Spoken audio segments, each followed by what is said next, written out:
नमस्कार, आप देख रहे हैं स्वराज एक्सप्रेस और मैं हूं आपके साथ वर्षा। बुलेटिन की शुरुआत करेंगे इस वक्त की बड़ी खबर के साथ जो कि रायपुर से मिल रही है। बीजेपी ने अपनी तीसरी लिस्ट जारी कर दी है। पंडरिया से बीजेपी ने प्रत्याशी का ऐलान कर दिया है। भावना बोहरा पंडरिया से उम्मीदवार होंगी।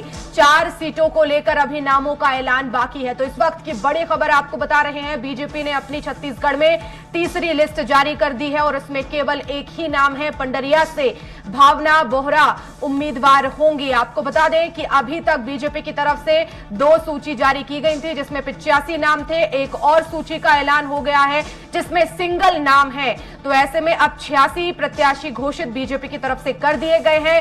अभी 4 सीटों पर ऐलान होना जो है वो बाकी है। तो बड़ी खबर इस वक्त की आपको रायपुर से बता रहे हैं, पंडरिया से बीजेपी ने प्रत्याशी का ऐलान कर दिया है। भावना बोहरा पंडरिया से उम्मीदवार होंगी। तो बड़ी खबर इस वक्त की आपको बता रहे हैं, छत्तीसगढ़ से बीजेपी ने अपनी तीसरी लिस्ट जारी कर दी है। सिंगल नाम का ऐलान यहां पर बीजेपी ने किया है। पंडरिया से प्रत्याशी बनाई गई हैं भावना बोहरा। 4 सीटों को लेकर अभी ऐलान होना बाकी है। तो यानी कि सिर्फ 4 सीटें छत्तीसगढ़ में रह गई हैं जहां पर बीजेपी को प्रत्याशियों का ऐलान करना है। बाकी 86 सीटों पर बीजेपी ने अपने प्रत्याशियों का ऐलान कर दिया है। और इस खबर पर ज्यादा जानकारी के लिए संवाददाता हेमंत शर्मा हमारे साथ लाइव जुड़ गए हैं। हेमंत, पंडरिया से बीजेपी प्रत्याशी का ऐलान हो चुका है, सिंगल नाम तीसरी लिस्ट में आया है। कितना महत्वपूर्ण चेहरा ये बीजेपी के लिए? वैसे ही मां गंगा की पूजा करनी है।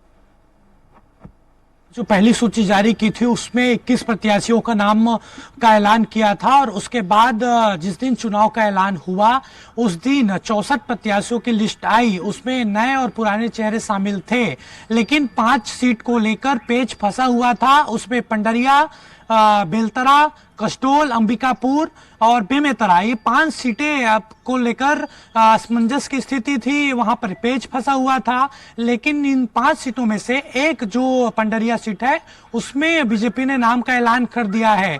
वहां से भावना बोहरा महिला प्रत्याशी को मैदान में उतारा गया है और काफी दिनों से, काफी वर्षों से वो इस इलाके में सक्रिय थी और ये कंफर्म था कि भावना बोहरा को वहां से टिकट मिल सकता है। हालांकि और दौड़ में विशेश्वर पटेल जो आरएसएस से आते हैं वो भी दौड़ में शामिल थे। इसके अलावा वहां पर साहू समाज से भी किसी एक व्यक्ति का नाम आया था, लेकिन सभी को पीछा छोड़ते हुए भावना बोहरा ने टिकट पा लिया है। वहां से वो उम्मीदवार होंगी। भाजपा के विधिवत तौर पर ऐलान कर दिया गया है बीजेपी की ओर से।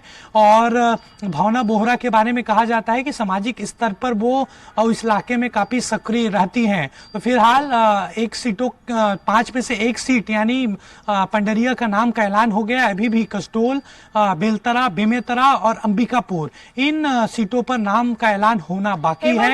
इन ऐलान हुआ है नाम का, ये नया चेहरा है, किस तरह से जो है बीजेपी के लिए एक महत्वपूर्ण चेहरा और सिंगल नाम इस लिस्ट में आया है, तो क्या ज्यादा मशक्कत यहाँ पर बीजेपी को नहीं करनी पड़ी?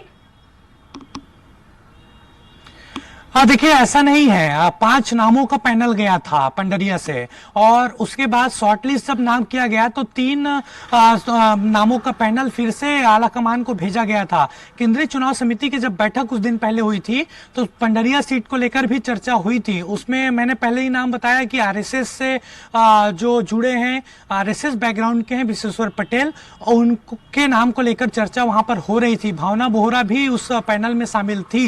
तमाम चीजों को वहां देखा गया, समीकरण को देखा गया और सक्रियता देखी गई और कार्यकर्ताओं से पूछा गया और उसी के आधार पर भावना बोहरा को वहां से टिकट मिला है।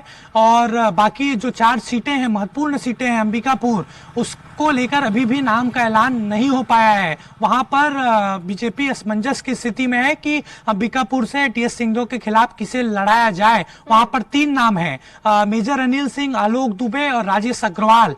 राजेश अग्रवाल का नाम सबसे आगे है, लेकिन वहां पर यह कहा जा रहा है कि राजेश अग्रवाल को अगर टिकट नहीं मिला तो मेजर अनिल सिंह अंबिकापुर से चुनाव लड़ेंगे। इसी तरीके से बेलतरा में किसी ब्राह्मण उम्मीदवार को इस बार मैदान में उतारेगी बीजेपी वहां से। और बेमेतरा में भी ब्राह्मण उम्मीदवार का नाम का ऐलान जल्द हो सकता है। कसडोल में इस बार समीकरण पूरी तरीके से अलग नजर आ रहा है। वहां पर सबसे ज्यादा साहू समाज के वोटर हैं, उसके बाद सतनामी समाज के वोटर हैं, लेकिन ये सूत्रों से पता चल रहा है कि निषाद समाज से वहां पर बीजेपी टिकट दे रही है। रामेश्वर निषाद का नाम लगभग फाइनल बताया जा रहा है। तो ये सारे नाम अभी चर्चा के केंद्र में है, लेकिन जिस तरीके से आज ऐलान हुआ पंडरिया सीट का, जल्द ही बीजेपी ऐसा कहा जा रहा है कि शाम तक या इन कल बाकी 4 सीटों पर कई है, इस वजह से लगातार जो है वो मंथन बीजेपी को करना पड़ रहा है। लेकिन पंडरिया की हम बात करें तो कांग्रेस से यहां पर उम्मीदवार का ऐलान हो चुका है।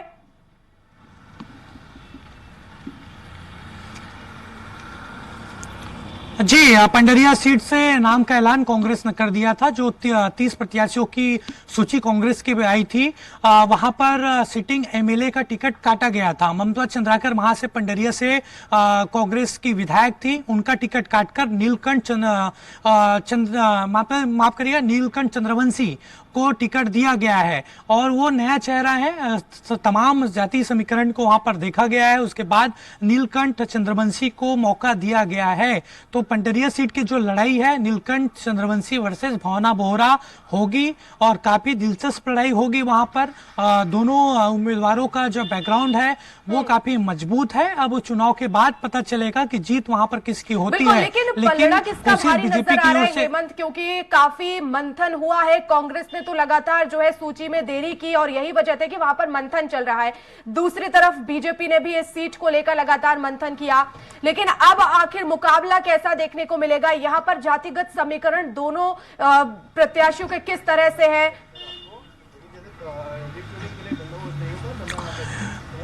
देखिए, कांग्रेस ने जरूर लेट लतीफी की लिस्ट को लेकर, पहले लिस्ट को लेकर, और जब पंडरिया सीट में पहले चरण में चुनाव होना है, इसलिए उस लिहाज से भी काफी महत्वपूर्ण है। दोनों प्रत्याशियों के बारे में बात करूं तो पिछली बार 2018 के विधानसभा चुनाव में ममता चंद्राकर कांग्रेस उम्मीदवार थी और बड़े अंतर से उन्होंने चुनाव जीता था। लेकिन जिस तरीके से सर्वे हुआ, कार्यकर्ताओं से पूछा गया, उस आधार के बाद उनका टिकट काटा गया और उनकी जगह नीलकंठ चंद्रवंशी को टिकट दिया गया है। नीलकंठ चंद्रवंशी नया वहां पर चेहरा है, लगातार पार्टी के लिए, संगठन के लिए वहां पर काम कर रहे थे और एक तरीके से उनका जनाधार भी है। जातीय समीकरण के हिसाब से ही नीलकंठ चंद्रवंशी की मांग थी हेमंत की इस बार जो है चेहरा बदला जाए, सक्रियता ज्यादा क्षेत्र में नजर नहीं आ रही है। देखिए, कांग्रेस ने कई तरह के सर्वे करवाए थे। मुख्यमंत्री आपको यहाँ पर रोकना चाहूंगी, हमारे साथ इस वक्त भावना बोहरा जो कि बीजेपी से प्रत्याशी बनाई गई हैं पंडरिया से, वो खुद फोन लाइन पर जुड़ गई हैं। भावना जी, बहुत बहुत स्वागत है आपका स्वराज एक्सप्रेस में। बहुत धन्यवाद आपको। और सबसे पहले तो आपको बहुत बहुत मुबारकबाद कि आपको प्रत्याशी वहां से बनाया गया है। अब आखिर किस तरह से आप वहां की जनता के लिए काम करेंगी, क्या कुछ लक्ष्य होगा? जी बिल्कुल, सबसे पहले तो आपके माध्यम से मैं सब जो भारतीय जनता पार्टी के जितने वरिष्ठ हैं, केंद्रीय नेतृत्व है, हमारे प्रदेश अध्यक्ष आदरणीय डॉक्टर साहब का और समस्त कार्यकर्ताओं का बहुत धन्यवाद करना चाहूंगी कि जिनके विश्वास के बलबूते पर यहाँ तक पहुंची हूँ आज मैं, और मुझे पंडरिया विधानसभा से भारतीय जनता पार्टी के प्रत्याशी के रूप में अवसर मिला है। निश्चित ही देखिए, एक पहला ये चरण है और चुनाव मुझे लगता है आने वाले भविष्य का निर्धारण करती है। और मैं सिर्फ यही कहना चाहूंगी, जिस विश्वास के साथ भारतीय जनता पार्टी ने मुझे यहाँ पे दायित्व दिया है, पूरी निष्ठा के साथ चुनाव के बाद भी मैं उन दायित्वों को पूरा करूंगी। जो भी संकल्प एक भारतीय जनता पार्टी के सिपाही के रूप में मुझे यहाँ पे पूरा करना है, निश्चित ही उन सब पायदानों पर मैं बिल्कुल कोशिश करूंगी कि विकास उस क्षेत्र में बिल्कुल लेके जाऊं। मेरा सबसे पहली प्राथमिकता यही रहेगी। ठीक है भावना जी, लेकिन नीलकंठ चंद्रवंशी से आपका मुकाबला है और पिछले चुनाव की अगर हम बात करें 2018 में, तो यहाँ से कांग्रेस भारी बहुमत से जीत हासिल की थी। हालांकि कांग्रेस ने अब यहाँ से चेहरा बदल दिया है, तो क्या लगता है आपको अब मुकाबला यहाँ पर दिलचस्प होगा? कितनी टक्कर आप दे पाएंगे? देखिए, पंडरिया की जनता इस चीज को, इनफैक्ट छत्तीसगढ़ के साथ साथ पंडरिया की जनता बहुत अच्छे से इस चीज को जानती है कि पिछले 5 साल के कार्यकाल में कांग्रेस के जो यहाँ पे भ्रष्टाचार हुआ है, जो विकास जो बिल्कुल ठप हो गया है, जो जितने भी यहाँ पे गलत गतिविधियां हुई, जनता हर एक चीज से वाकिफ है। मुझे लगता है कि जनता ऐसी कोई चीज नहीं जिनको वो नहीं जानती, और इस बार बहुत सोच समझ करके वो विचार करके वापस से 15 साल की जो हमारी भारतीय जनता पार्टी की सरकार थी, मुझे लगता है बिल्कुल उस पर विश्वास करेगी जनता। मुझे पूरा विश्वास इस बार। ठीक है, हमारे संवाददाता भी जुड़े हुए। हेमंत, आप कुछ सवाल करना चाहेंगे भावना जी से? पहले बात बधाई, और उस इलाके में जिस तरीके से टिकट कांग्रेस ने दिया है नीलकंठ चंद्रवंशी को, कितनी चुनौती आप उनको मानती हैं?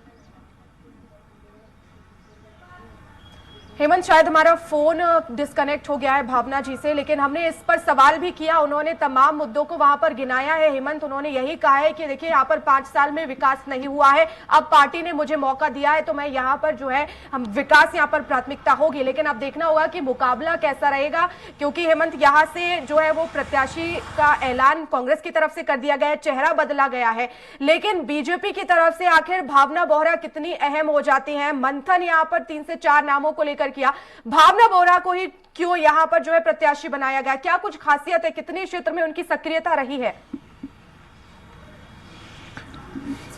देखिए 2018 के विधानसभा चुनाव हारने के बाद बीजेपी का एक तरीके से जो संगठन है वो पंडरिया में पूरी तरीके से टूट गया था। और उसके बाद भावना बोहरा के बारे में कहा जाता है कि सामाजिक स्तर पर उन्होंने कई ऐसे कार्यक्रम आयोजित करवाए, कई ऐसे आयोजन उन्होंने करवाए जो सीधे जनता से जुड़े हुए थे और लगातार उनकी सक्रियता उस इलाके में बनी हुई थी। इसके अलावा लगातार वो प्रदेश अध्यक्ष अरुण साव के टच में थी, डॉक्टर रमन सिंह के टच में थी, लगातार उनसे मुलाकात कर वो अपने बारे में जो जानकारी है वो देती रहती थी और उस इलाके में एक तरीके से जाना माना नाम था। हालांकि कई तरह के नाम आए थे, विशेश्वर पटेल का नाम था, साहू समाज से किसी एक व्यक्ति का नाम था, लेकिन उन दोनों नामों को दरकिनार किया गया एक तरीके से देखा जाए तो। और भावना बोहरा उसमें कहीं आगे चली गई और सक्रियता ही उनकी काम आई है। और हम कार्यकर्ताओं से भी बातचीत हुई, पंडरिया विधानसभा के कुछ लोगों से, कुछ वहां के स्थानीय पत्रकारों से, उनका भी साफ तौर पर यही कहना था कि भावना बोहरा को टिकट मिलने की पीछे की वजह वही है कि वो पिछले 5 साल से वहां पर सक्रिय थी और कई तरह के अलग अलग कार्यक्रम कर लोगों से वो उनका कनेक्ट था, लोगों से, जनता से सीधा जुड़ाव था और इसी के चलते उनको पंडरिया से उम्मीदवार बीजेपी ने बनाया है। बिल्कुल हेमंत, लेकिन इनकी एजुकेशन कितनी है और साथ ही साथ ये भी आपसे जानना चाहेंगे क्या कोई क्रिमिनल रिकॉर्ड भी इनका है, क्योंकि बीजेपी की तरफ से यही कोशिश थी कि ऐसे प्रत्याशियों को दिया जाए जिनकी छवि क्षेत्र में अच्छी है, लेकिन इनका क्या कुछ रिकॉर्ड अभी तक का रहा है? देखिए ऐसी कोई आपराधिक गतिविधियां उनकी उस तरीके से सामने नहीं आई हैं। हालांकि कई तरह के धरना प्रदर्शन को लेकर कुछ केस दर्ज हो सकता है कोई आसपास के थानों में, लेकिन वो तब पता चलेगा जब नामांकन वो दाखिल कर लेंगे। इस बार तो चुनाव आयोग ने स्पष्ट तौर पर कहा है कि आपराधिक गतिविधियों की जानकारी चुनाव आयोग के साथ साथ अखबारों में भी देनी होगी। तो जब नामांकन भावना बोहरा दाखिल कर लेंगे उसके बाद जो प्रोफाइल, जो बायोडाटा उनके द्वारा दिया जाता है उसमें ये पता चलेगा कि कोई आपराधिक रिकॉर्ड उनके लेकर है कि नहीं। बिल्कुल, तो यहाँ पर एक बड़ा संदेश देने की कोशिश हेमंत की गई है कि महिला सशक्तिकरण की दिशा में एक तो महिला चेहरा है, एजुकेशन भी उनका अच्छा है, तो ऐसे में एक संदेश देने की यहाँ पर कोशिश कि हम महिलाओं को जो है प्राथमिकता देंगे। देखिए इस बार छत्तीसगढ़ में पूरी रणनीति के तहत बीजेपी काम कर रही है। पहली लिस्ट और दूसरी लिस्ट को अगर ध्यान से देखा जाए तो कुल मिलाकर 13 महिलाओं को टिकट दिया गया है और जिस तरीके से पंडरिया सीट में ऐलान किया गया, अब 14 जो महिला प्रत्याशी हैं वो मैदान में हैं। तो सीधा संकेत, जिस तरीके से वहां पर विशेष सत्र बुलाकर संसद का बिल पास करवाया गया, महिला आरक्षण बिल, और उसके बाद अलग अलग जो राज्यों में चुनाव हो रहा है वहां पर महिला प्रत्याशियों को मौका दिया जा रहा है, तो सीधा संकेत देने की कोशिश सही है कि महिलाओं का सम्मान बीजेपी करती है। और पूर्व मुख्यमंत्री डॉक्टर रमन सिंह समेत तमाम जो नेता हैं बीजेपी के, उन्होंने भी लिस्ट डिक्लेयर होने से पहले साफ तौर पर कह दिया था कि महिलाओं को प्राथमिकता दी जाएगी और उसी के आधार पर पहली लिस्ट और दूसरी लिस्ट और फिर तीसरी लिस्ट जो सिंगल नाम का ऐलान हुआ है उसमें महिलाओं को प्राथमिकता दी गई। लेकिन बाकी 4 नामों का ऐलान कब और पहले चरण में क्या इन 4 नामों में से सीटें शामिल हैं? देखिए इन चारों सीटों की अगर मैं बात करूं, बेलतरा, बेमेतरा, अंबिकापुर, कसडोल, अंबिकापुर को लेकर और बेमेतरा को लेकर नाम लगभग फाइनल हो गया था। वहां पर प्रत्याशी का ऐलान भी होना बाकी था, लेकिन अचानक वहां पर जोगी कांग्रेस छोड़ चुके और किसान नेता योगेश तिवारी की एंट्री हुई। बीजेपी में वो शामिल हुए कुछ दिन पहले। डॉक्टर रमन सिंह और जो चुनाव सह प्रभारी हैं मनसुख मांडविया, उनके समक्ष उन्होंने बीजेपी ज्वाइन किया। उसके बाद उस सीट को लेकर नाम का डिक्लेयर एक तरीके से नहीं हो पाया है और अब वहां पर वही चीजें देखी जा रही है कि पहले वहां पर राहुल टिकरिया जो वहां पर जिला पंचायत सदस्य हैं, उस इलाके में सक्रिय थे, उनका नाम लगभग फाइनल था।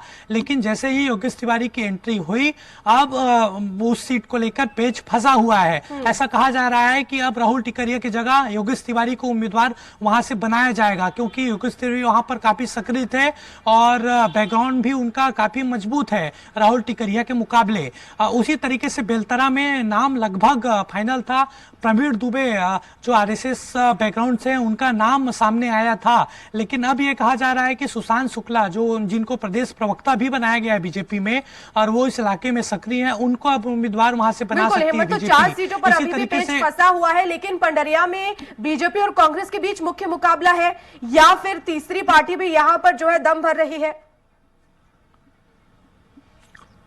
देखिए, बीजेपी और कांग्रेस ने तो प्रत्याशियों का ऐलान उस सीट पर कर दिया है, लेकिन जोगी कांग्रेस ने अब तक पत्ता नहीं खोला है। और पिछली बार जब 2018 के विधानसभा चुनाव हुए थे, तब वहां पर प्रत्याशी उतारा था जोगी कांग्रेस ने और उस प्रत्याशी ने काफी वोट वहां से बटोरा था।